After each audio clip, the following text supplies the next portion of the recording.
The assassin.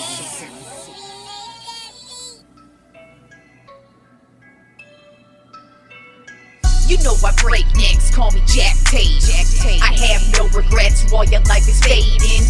I'm a crazy fuck equivalent to Satan. When I'm behind the mic, I feel like the greatest. You know I break necks, call me Jack Tate.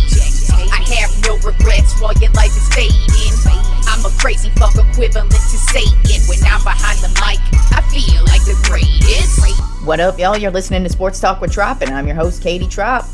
All right, well, let's get right into the NBA playoffs. We actually did not have any games last night, which was very disappointing, but gets back on track tonight.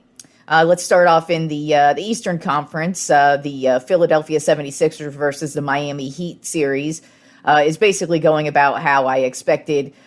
Game 1, Miami won 106-92, and then Game 2, Miami won 119-103.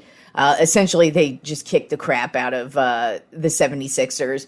I had a feeling that was what was going to happen just because, you know, Joel Embiid, he's been out these last two games.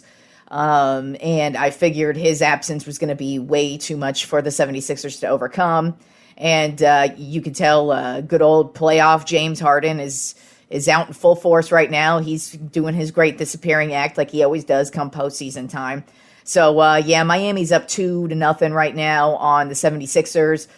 Joel Embiid apparently has now been cleared to play, but his status is still up in the air for tonight's game. And I kind of feel like even if he plays, who knows what kind of a factor he's going to be. Miami is just playing great basketball. They're so deep. And this is a 2-0 deficit that the 76ers are in right now, and I just don't really see them getting out of it. But hey, who knows if Embiid comes back and actually plays at a high level, who knows how the rest of the series will go. But so far it's going about as how I expected it would go. Then the Milwaukee Bucks versus the Boston Celtics series.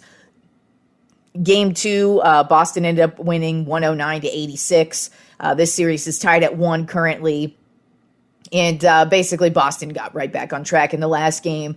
They completely obliterated the Bucks, and as opposed to Game 1 where the Bucks completely obliterated them. So we'll see how the rest of this series goes. I wouldn't be shocked if it goes 7, just because both teams are playing great. Giannis is playing out of his mind right now. Jason Tatum's playing excellent basketball too. But that's how that series is going. Then moving over to the Western Conference, the Dallas Mavericks versus Phoenix Suns. Game 1. Phoenix ended up winning 121-114, and then Game 2, Phoenix won 129-109. So they're up 2-0 right now, and Phoenix is doing exactly what I expected them to do, because I knew for Dallas too much pressure was going to be put on Luka.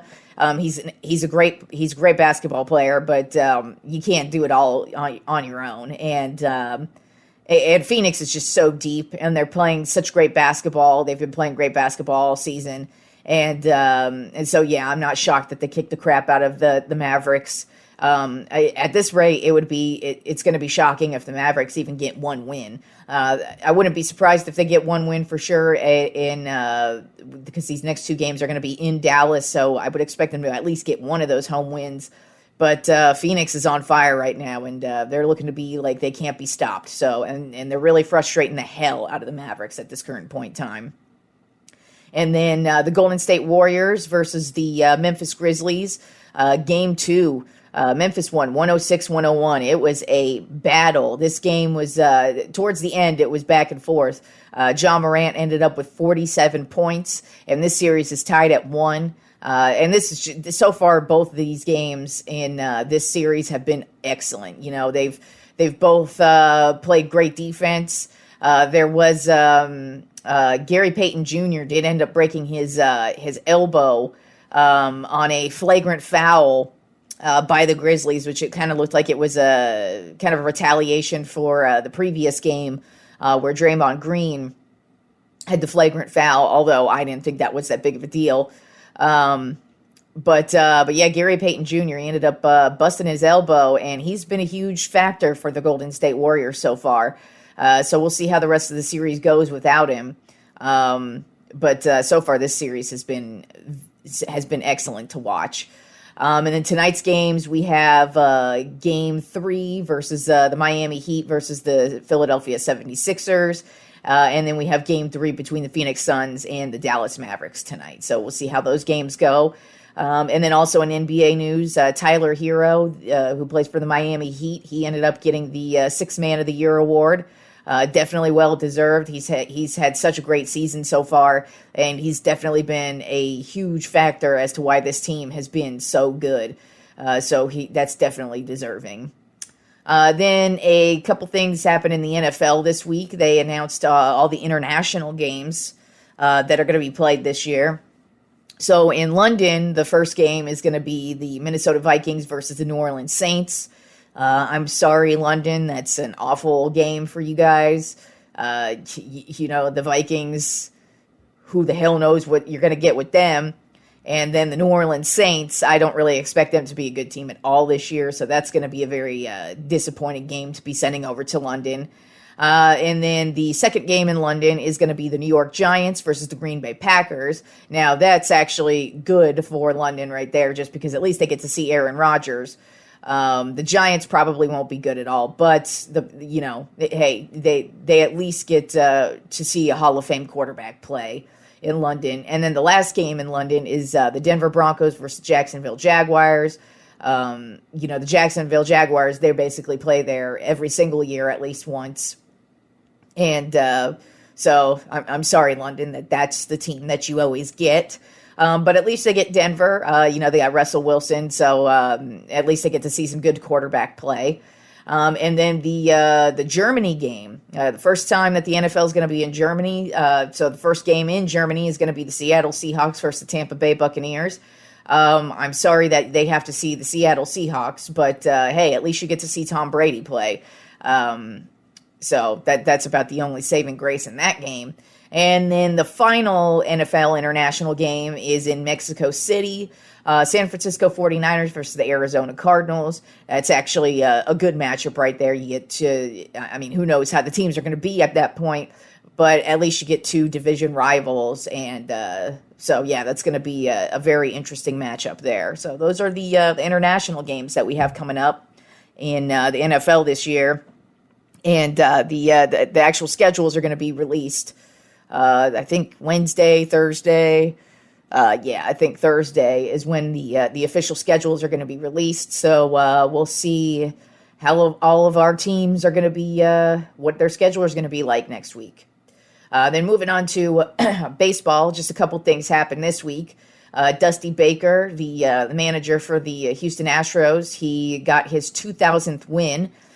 Which he is now the 12th manager of all time to ever do that. So, and he's the first black manager to do it as well. And it's not shocking, Dusty Baker's been in baseball like his entire life because he was a player beforehand, but then he became a manager, and he's been a solid manager. He used to manage the Giants, so I have great respect for Dusty Baker.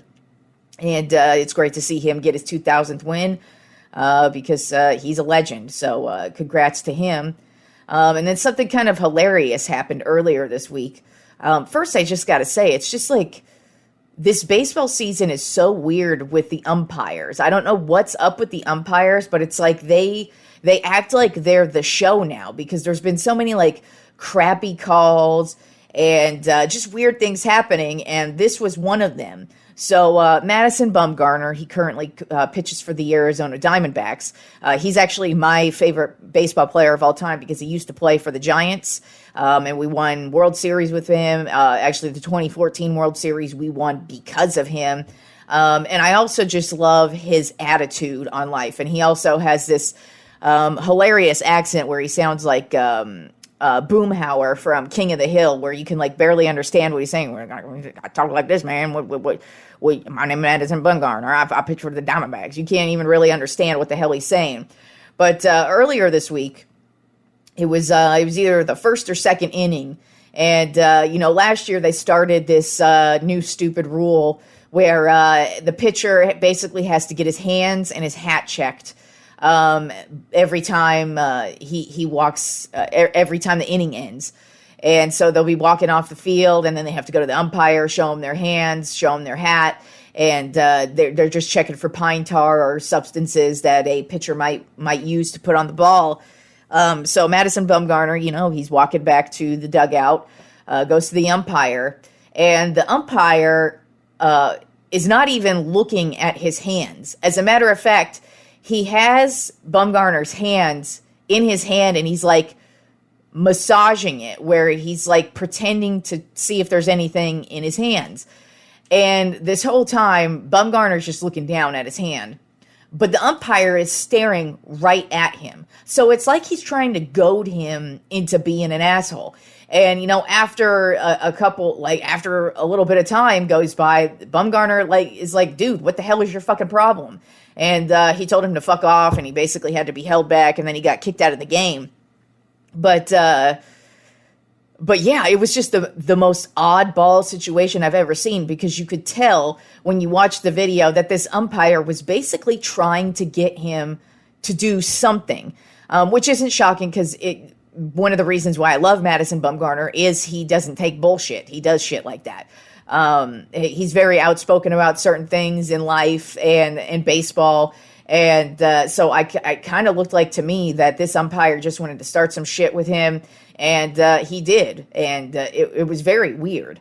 But I don't blame Bumgarner for reacting the way he did, because it was just extremely weird. All right. And then we have a couple big fights this weekend. Let's start with the UFC. They have a co-main event this weekend. The first, the one main event is Charles Oliveira versus Justin Gaichy. And this is going to be a really good fight. I'm leaning towards Oliveira just because the thing about him is he's a great all-around fighter. He could get you on the ground and pound. He knocks people out. He gets you in amazing submissions. He's even he's won by doing the Anaconda submission, which is one of the most difficult submissions in UFC. So he's just a great all-around fighter, whereas Gaichy is just more of a knock you out type of dude, which he does regularly.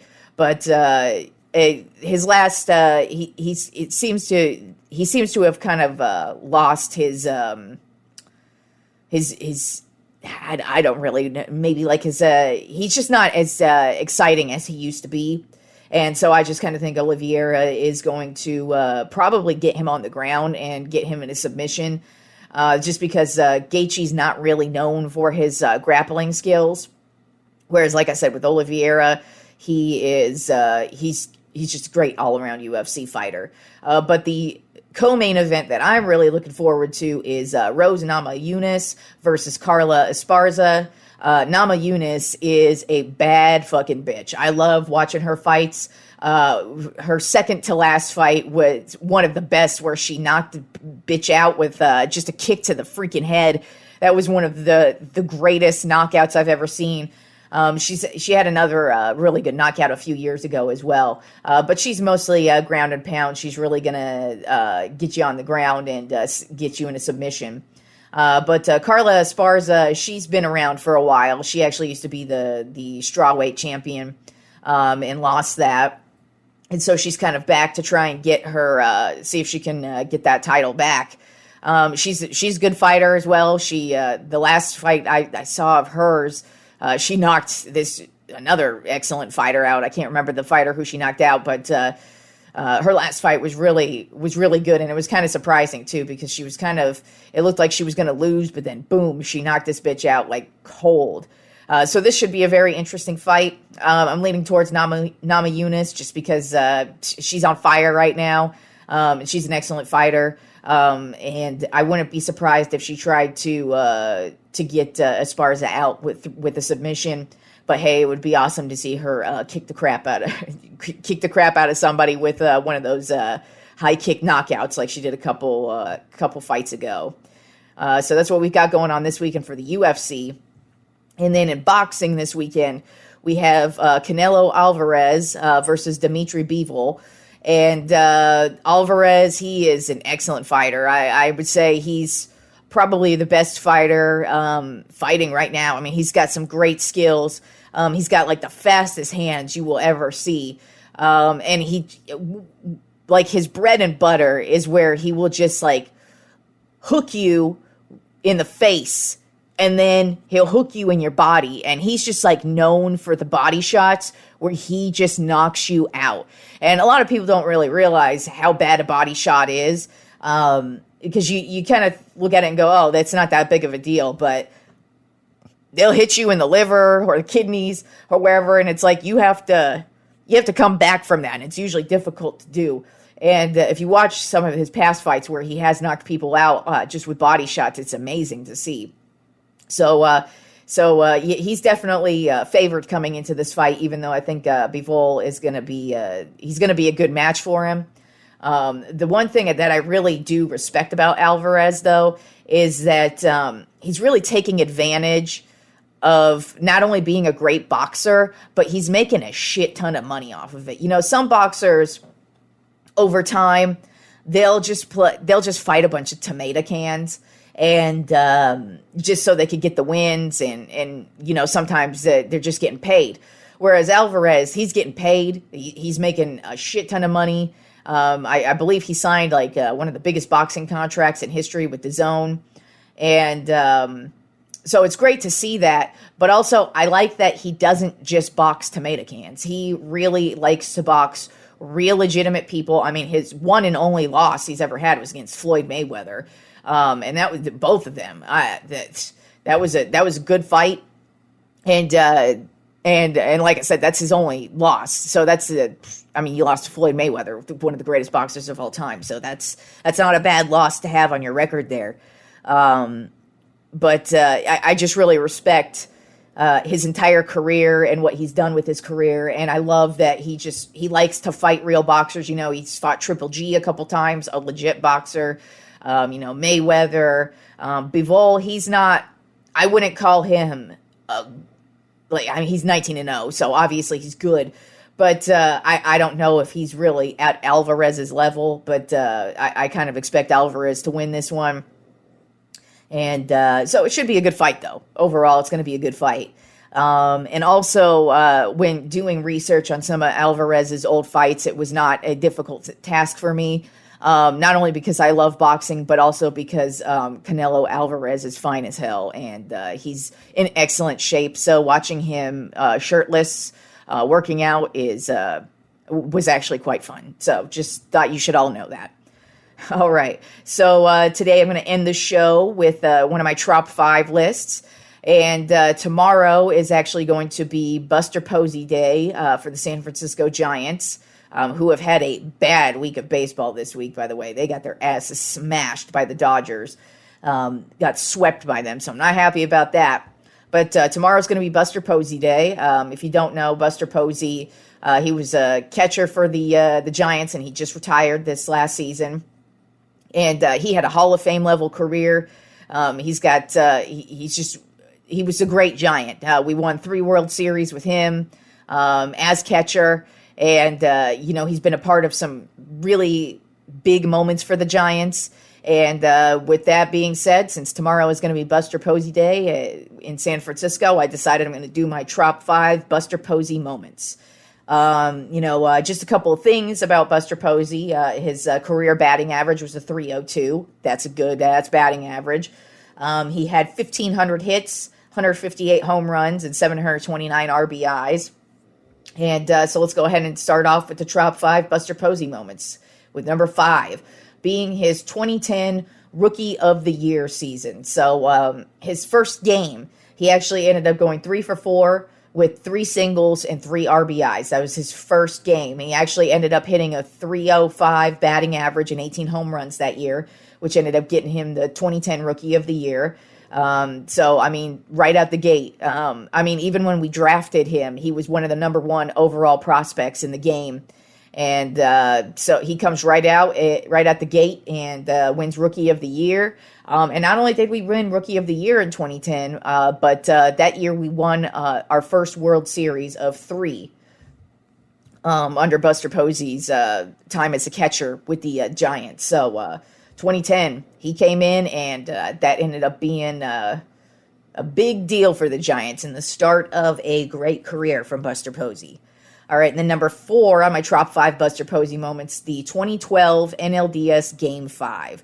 He actually ended up, this game, they played the Cincinnati Reds, and this is game 5, and they were actually down 2-0 in this series. And then the Giants ended up winning Game 3 and Game 4. And then so, we got them going into Game 5. And basically this game, they were going into, looked like we were going to go into extra innings. And all of a sudden, Brandon Crawford gets a hit. And then all of a sudden, we got guys on base. Buster Posey comes up and hits the game-winning grand slam. And this would be another year where the Giants would go on to win a World Series in 2012.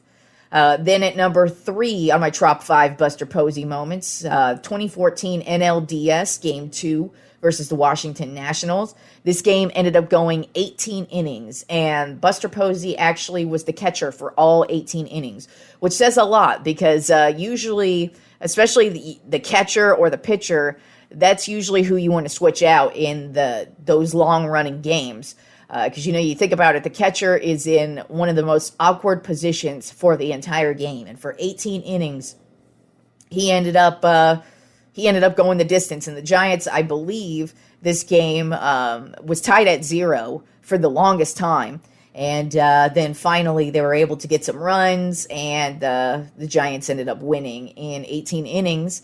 And in this postseason run, Buster Posey actually ended up catching 158 of the 160 innings in that entire postseason run for the Giants, which led all the way up to another World Series win.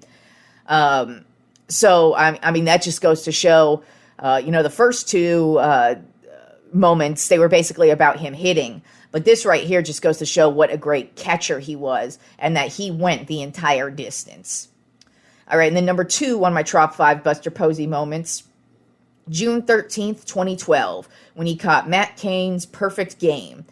This was the first time any San Francisco Giant had pitched a perfect game. If you don't know what a perfect game is, it's exactly what it sounds like. Basically, the pitcher pitches a perfect game. Nobody gets on base, nobody scores any points, nobody gets any hits, and there were no walks. And actually, in Buster Posey's entire career, he ended up catching 3 no-hitters. Honestly, if you really think about it, his entire career, he played with a lot of great pitchers. They had Tim Lincecum, they had Madison Bumgarner, Matt Cain right here, I just said, pitched a perfect game. So he's been a part of some amazingly historical moments for the Giants, and that right there was one of the best ones that he was a part of. All right, and then number 1 on my Tropp 5 Buster Posey Moments is all 3 World Series in 2010, 2012, and 2014.